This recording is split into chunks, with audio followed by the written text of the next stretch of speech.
Now here we're going to listen to one speech that's very powerful from a very powerful woman. This is the President of Namibia, Mama Nandi. Beautiful lady, strong, amazing. You know, she's transformed the country since she's been in power in a very particular way. Let's hear what she has to say. Thank you very much, Director of Ceremony, the Minister of Water and Sanitation in South Africa, Your Excellency President Jakaya Kikwete, the alternate co-chair of the IP High-Level Panel and former president of my country, United Republic of Tanzania, honorable ministers present here, all in the room, we are here to interrogate a very important element in our life. First, I commend His Excellency President Ramaphosa and the Africa Water Investment Program for convening this important meeting where increased investment towards climate resilient water security and sanitation, sustainable sanitation in Africa will be interrogated. I would also like to sincerely thank South Africa that South Africa has used her presidency to the G20 to put the issue of water firm in the agenda of the G20 and to find its way in the Leaders' Declaration. Thank you, South Africa.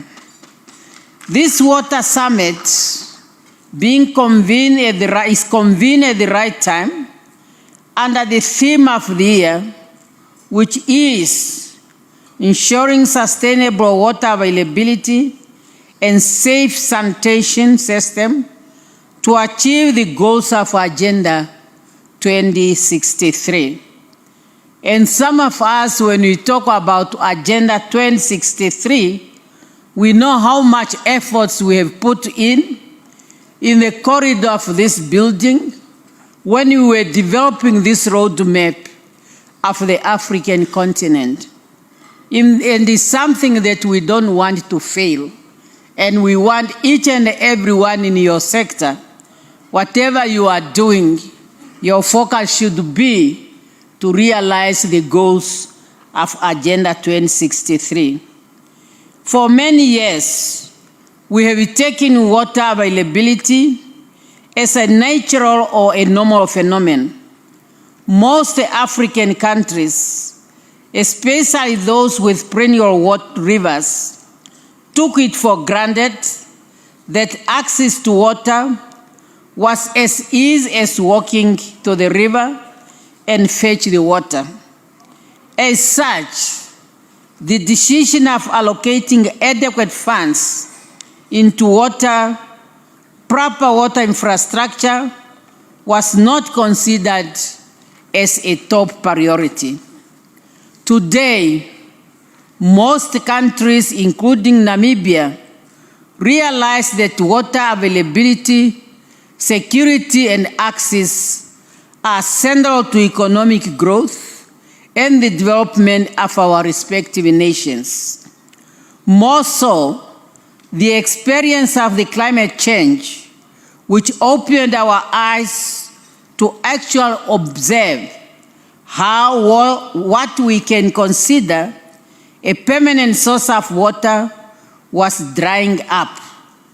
And this is even more true in a country like Namibia, which is known internationally and rightly so as one of the driest countries in the world. This impact calls for action.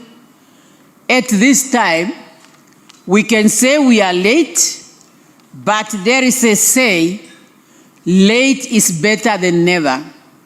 Now that we realize the importance of water and it is negatively impacted by the climate change, This is the time for us to come together and agree on the way forward to say ourselves, water is life. Therefore, our gathering here today must re-energize our efforts to work towards improving access to clean water and sanitation. Namibia was honored by co-chaired in 2023 the AU Africa Water Investment Program International High-Level Panel on Water Investment for Africa, which supported the AU in publishing 2 documents, namely Africa is Raising Investment Tide and Africa Water Investment Action. And I believe as African and the world at large will make use of these 2 documents as we are charting our way to saving water. Those 2 important documents provide guidelines for AU member states, their development partners, and the private sector on how to mobilize the required additional $30 billion per year towards climate resilience, water, and sustainable sanitation in Africa by 2030, 4 years from now. Therefore, commitment should be made and resources should be mobilized with the aim of closing the water investment gap to ensure the effective implementation of the Africa Water Investment Program High-Level Panel Investment Action Plan under the UN 2023 Water Action Agenda in Africa. We should also note that water scarcity and sanitation pressure can lead to migration and displacement, which could trigger internal and close-border conflicts. In Namibia, we are already seeing communities fighting over grazing, and that is because we are not getting enough water, and the grazing becomes a problem in some parts of the country. In order to avoid such conflict from happening, targeted and result-driven investment should be made in order to ensure sustainable water resources. Your Excellencies, ladies and gentlemen, sanitation ensures dignity, good health, and better life. The continent still lacks basic sanitation in many communities, a situation that was too long neglected. Now that we have identified it is a priority, investment in sanitation program and projects are highly recommended. Let us endeavor to serve our communities in order to enhance sanitation services that are crucial to dignity, public health, and well-being.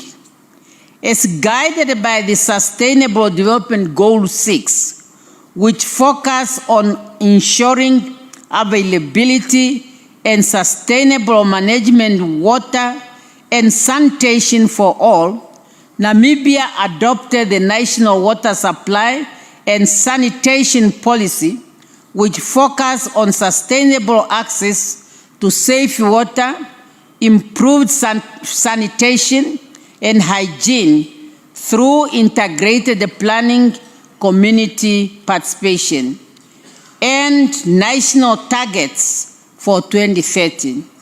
The policy also emphasized environmental sustainability and efficient utilization of water resources. These are the types of policies that African countries and development partners should invest in and seeking funding for.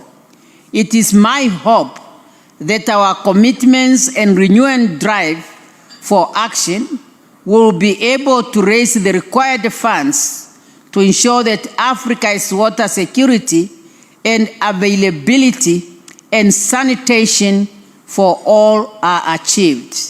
Namibia, on her part, she will do her best to make a contribution to the programs of water management.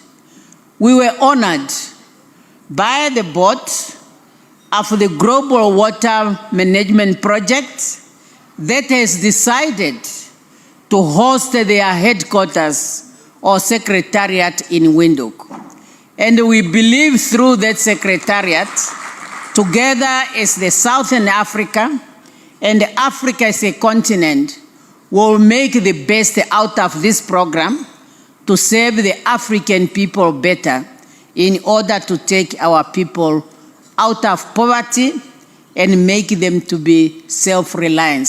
I thank you for your kind attention. Thank you very much, fellas. Let me know how you feel about this. It was a great pleasure. God bless.